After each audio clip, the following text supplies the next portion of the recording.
Huyền Mộc Ký, quyển 3, tập 11, trở lại Côn Luân và con đường giả. Lại nói về chốn tiên cảnh Cô Luân Sơn, giờ đây trông thật tiêu điều xót xa. Quý vị biết đấy, với địa hình đặc biệt và vạn vật linh mẫn, đám yêu ma quỷ quái đâu có dễ gì mà làm hại được sinh linh nơi đây. Thế nhưng, chúng lại cậy thế làm càn, dẫm nát hoa cỏ, tàn phá cây cối, thậm chí làm vẩn đục cả nguồn nước thiêng. Đáng giận hơn nữa là gì? Là đám đệ tử của Tử Vân Sơn, mang tiếng là người tu đạo, vừa đặt chân đến Côn Luân, chúng lại chẳng mảy may đói hoài đến việc trảm yêu trừ ma. Bọn chúng chỉ nhăm nhăm đi dò hỏi khắp các tiên nhân, xem cái nơi gọi là nhất chỉ phụng kim tâm cốc nằm ở đâu hòng đặt bảo bối. Mà dĩ nhiên rồi, ở Côn Luân này thì làm gì có ai biết cái thung lũng đó ở phương nào. Khung cảnh lúc này chuyển sang bên bờ hồ, nơi có hai vị tiên tử đang bước đi qua lại, dáng vẻ vô cùng sốt ruột. Một người thì khoác trên mình bộ váy tím, sở hữu đôi mắt phượng hoàng màu đỏ lạnh lùng, nhưng hễ cười là lại lộ ra hai lúm đồng tiền cực kỳ xinh xắn. Đó chính là Thanh Loan, vị cố nhân nay đã tu luyện thành thần thể. Thanh Loan lo lắng thúc lên, ta đã giao cho Tiểu Hoàng đi hộ đi báo tin cho cô ấy, sao vẫn chưa thấy trở về? Còn người đứng cạnh nàng, mang tà áo trắng thanh cao thoát tục, chính là Hi Hòa. Nàng điềm tĩnh đáp lại, lo lắng thì có ích gì, cô ấy vừa bình định Nam Thiểm Bộ Châu trở về, còn không để cho họ có thời gian thở một chút hay sao? Với tính cách của cô ấy, khi quê nhà xảy ra chuyện, chắc chắn sẽ không khoanh tay đứng nhìn đâu. Và ngay khi Thanh Loan vừa dứt lời, từ trên đỉnh núi phía xa bỗng vọng lại một tiếng sáo huyết ngân vang rất dài. Cô ấy trở về rồi, hai người họ kích động reo lên. Khung cảnh trên đỉnh núi lúc này thực sự hùng tráng vô cùng. Giao Tranh đã hiện nguyên hình bạch hổ. Quý vị tưởng tượng xem, so với năm xưa, dáng vẻ ấy giờ đây lại càng uy phong lẫm liệt hơn gấp bội phần. Nàng đứng hiên ngang trên đỉnh núi, cất một tiếng gầm lớn chấn động không gian. Tiếng gầm uy luận ấy vừa phát ra, trong chớp mắt, toàn bộ cỏ cây hoa lá nơi Côn Luân đều bừng bừng lay động. Tiếng gầm ấy không chỉ mang sức mạnh uy hiếp kẻ thù đâu, mà nó còn là tiếng gọi bạn cũ đầy thân thương. Khắp Khương Quốc, các mãnh cầm mãnh thú khi nghe thấy âm thanh quen thuộc này liền dồn dập tìm tới.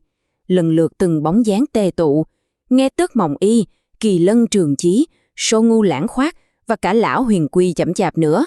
Tất thảy đều là những người bạn cố tri lâu năm của Giao Chân, đang hối hả chạy về phía nàng với một niềm vui sướng khôn tả. Đã nhiều năm không trở về, nay thấy bạn bè vẫn nhớ và nhiệt tình nghênh đón như vậy, Giao Chân vô cùng cảm kích. Nàng xoay người một cái, từ thân hình mãnh hổ uy dũng liền biến hóa thành một thiếu nữ xinh đẹp hoạt bát. Thật đúng là váy lụa yêu kiều dáng thướt tha, tóc bồng theo bước ngọc nhún qua, mắt huyền liếc nhẹ sao lấp lánh, phấn diện kiêu sa nét điệu đà. Nhìn dáng vẻ duyên dáng yêu kiều này, có ai mà ngờ được cô gái trước mắt lại chính là con hổ cái dũng mãnh ban nãy chứ. Đao Chân mừng rỡ mỉm cười, tiến đến nắm chặt lấy tay của Thanh Loan và Hi Hòa. Thanh Loan lúc này đã mừng rơi nước mắt, nghẹn ngào hỏi: từng ngày mấy kẻ xấu đó đánh cho chúng ta phải tách xa nhau ra, muội chỉ gửi vài bức thư cho ta. Bao nhiêu năm rồi chúng ta mới lại gặp mặt, những ngày qua muội sống thế nào? Đào Chân vui vẻ kể lại rằng nàng đã bái sư, trở thành đệ tử của Nguyên Thủy Thiên Tôn, học được bản sự và còn được ân sư ban cho cái tên mới là Giao Chân.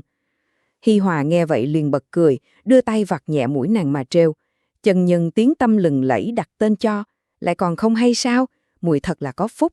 Ngay lúc này, sự chú ý của mọi người bắt đầu đổ dồn vào một bóng dáng khác. Ái chà, vị tiên quân phong lưu hào hoa này là ai vậy? Quý vị xem, người nam tử đứng ngay bên cạnh Giao Chân, quanh thân quấn y phục trắng, khoác ngoài một lớp áo choàng màu xanh nhẹ, mái tóc dài rủ xuống như thác đổ, lại có một lọn tóc vắt ngang trước ngực. Thật sự là một trang nam tử toát lên vẻ tiêu sái, phong lưu phóng khoáng, làm ai nấy đều không khỏi tò mò muốn gạn hỏi. Thế vậy, Giao Chân cười tươi đáp lời: Ơ, quên mất không giới thiệu, đây là sư huynh của muội, tên là Phong Tiềm. Phong Tiềm lập tức mỉm cười tao nhã, hướng về phía mọi người đáp lễ. Thế nhưng, tiểu hầu tử lanh lợi đâu có chịu để yên, nó liền lớn tiếng trêu chọc bằng một giọng cực kỳ tinh nghịch. Giao Chân, đây lẽ nào là người ấy của muội chăng? Giao Chân bực cười mắng yêu đồ khỉ thối, nhưng khi quay lại, nàng thấy Phong Tiềm đang cúi đầu ngượng nghịu, gương mặt thì ửng đỏ bừng bừng. Nàng vội vàng giải thích để sư huynh khỏi bối rối, rằng những người bạn thôn dã nơi cùng lương này vốn tính tình phóng khoáng, rất thích trêu đùa như vậy. Giữa lúc không khí đang rộn rã tiếng cười nói, lão Huyền Quy bỗng thở dài một tiếng thật não nột, rồi chậm rãi lên tiếng nhắc nhở. Trời ơi, mọi người ơi, hãy mau nghĩ cách đánh đuổi những thứ xấu xa này đi nhanh thôi. Câu nói nặng nề ấy lập tức kéo tất cả trở lại với thực tại ngổn ngang. Dạo chân sực nhớ đến mục đích chính của chuyến đi, nàng vội vã giục mọi người thu lại tiếng cười, cùng nhau xúm lại bàn bạc kế sách ứng phó với đám yêu quái đang lộng hành ngoài kia.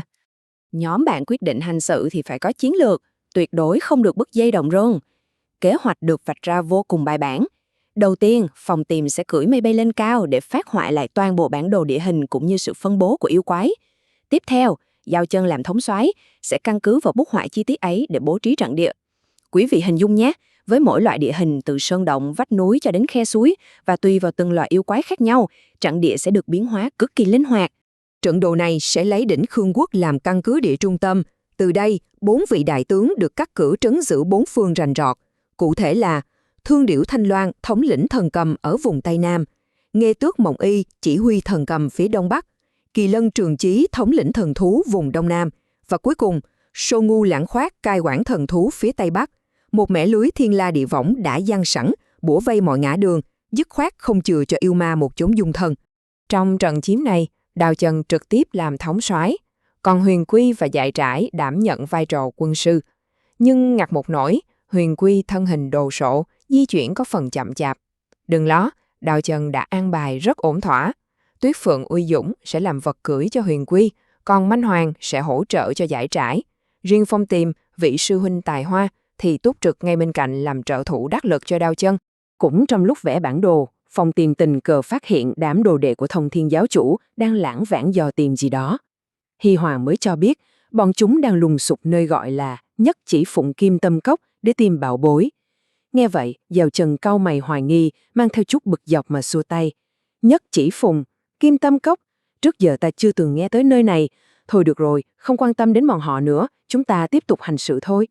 Bỏ mặc những kẻ hám lợi đó, Giao Chân dùng toan lực vào thiên mệnh bảo vệ quê hương. Rất nhanh sau đó, bản đồ hoàn tất, các loại trận địa và cửa ải trọng yếu đã được thiết lập đâu vào đấy. Các loài thần cầm, thần thố đều đã mai phục, chỉ còn chờ lệnh. Trong khi đó, lũ yêu ma ngu ngốc vẫn đang ăn uống lên đình, hoàn toàn không hay biết tử thần đang gõ cửa. Chẳng lẽ chúng muốn ở nơi núi tiên này mà đón năm mới sao? Quý vị nghĩ xem, Đại Côn Lôn sừng sững thiêng liêng này há lại là nơi để cho lũ yêu nghiệt ấy cản rỡ chăng? Đương nhiên là không rồi. Bọn yêu ma vừa nghe trong rừng có tiếng sột soạt, còn chưa kịp định thần lại thì đột nhiên một tiếng hổ gầm đinh tai nhức óc vang lên. Lệnh tấn công đã phát, từ 4 phương 8 hướng, các loài thần thú đồng loạt xuất kích. Chúng nhắm thẳng vào doanh trại địch mà đánh tới tấp. Trận tập kích bất ngờ và mãnh liệt đến mức khiến đám yêu quái bị đánh cho tới bời hoa lá. Chúng hoảng loạn, tan đàn xẻ nghé, vứt cả vũ khí, cứ thế mạnh ai nấy chạy thục mạng. Cùng lúc đó, tại khu vực Tinh Hồ, nhóm đệ tử của Tử Vân Sơn gồm Đa Bảo, Ngọc Đẩu và Thiếu Bảo cũng cảm nhận được chấn động. Đa Bảo loáng thoáng đoán được là Đại Vương Côn Luân đã về. Ngọc Đẩu thì tỏ vẻ lạnh nhạt, hất hàm nói, cứ để cho chúng đánh nhau, khỏi làm phiền đến chúng ta. Còn Thiếu Bảo chỉ lười nhác, mệt mỏi ngồi phịch xuống đất mà cằn nhằn với cái điều bộ uể oải. Trời ơi, mệt chết đi được, khi nào chúng ta mới tìm được bảo bối đó đây? Nghe tiếng cằn nhằn, Ngọc Đẩu lườm nguyết, liền quát lớn. Đừng làm ồn như vậy, Thiên Đế để chúng ta đến đây để trảm yêu trừ ma. Cái miệng ngươi như vậy lẽ nào muốn tất cả mọi người biết được chúng ta đến đây để tìm bảo bối hay sao? Thiếu Bảo giả bộ bịt miệng nhưng lại vặn vẹo lại. Có khi nào Thiên Đế đã lừa sư phụ chúng ta không? Đa Bảo lập tức mắng đệ tử nói nhảm. Nhưng Thiếu Bảo vẫn không cam lòng, cứ cười cợt rằng người Côn Luân không ai biết cái tên đó, thật là kỳ lạ. Kỳ thực, quý vị biết không, trên đường truy kích yêu quái ngang qua Tinh Hồ, Giao Chân đã thu hết cuộc đối thoại nực cười ấy vào tai. Trong lòng nàng lúc này dâng lên sự khinh bỉ tột độ. Bọn ngốc này mang tiếng là kẻ tu đạo, nhận thiên mệnh của Thiên Đế phái đi trảm yêu trừ ma, vậy mà chỉ vì lòng tham bảo bối, chúng sẵn sàng dương mắt nhìn yêu ma lộng hành, chà đạp lên chốn bồng lai. Hành vi ấy thật làm ô danh bậc tu đạo. Tức giận xen lẫn khinh khi, Giao Chân liền nảy ra một kế để trêu đùa, dạy cho chúng một bài học nhớ đời. Nhanh như chớp, Giao Chân thu lại khí tức uy dũng, hóa thân thành một vị tiên nữ thuần khiết, ngây thơ, đang ngồi gội đầu bên bờ Tinh Hồ. Đám người Đa Bảo đi tới, thấy mỹ nhân liền khựng lại. Đang lúc chúng chưa định hỏi han gì, vị tiên nữ chợt cất giọng trong trẻo hỏi thăm. Thấy tiên nữ khả ái, giọng nói lại nhỏ nhẹ, Đa Bảo liền xuân xoe bước tới, chắp tay hành lễ ra chiều quy củ lắm. Bái kiến cô nương, tại hạ đang tìm kiếm một nơi tên là Nhất Chỉ Phụng Kim Tâm Cốc, không biết cô nương có biết nơi này không?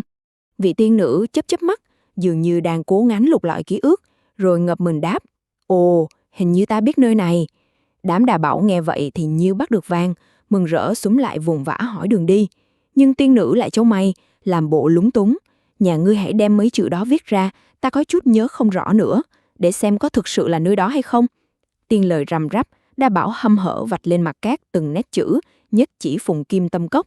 Vừa nhìn thấy mấy chữ trên cát, tiền nữ bỗng vỗ tay một cái như sực nhớ ra, rồi hô hởi chỉ dẫn một tràng dài, mạch lạc một cách đầy mờ ám. Ồ, ta nhớ ra rồi, chính là đỉnh núi phía đông, sau đó lại hướng sang phía tây, hướng sang phía nam, sau đó đi qua một cái hồ rộng, rồi rẽ qua 3 đoạn quanh nữa là sẽ đến đó. Người có nhớ được không? Một lộ trình lòng vòng, rắc rối đến buồn cười, và dĩ nhiên hoàn toàn là do giáo chân tiện miệng thêu dệt nên. Thế nhưng, những kẻ mờ mắt vì bảo bối lại hoàn toàn tin sái cổ. Đa bảo đắc ý, vui vẻ đáp tạ với sự tự tin mù quáng.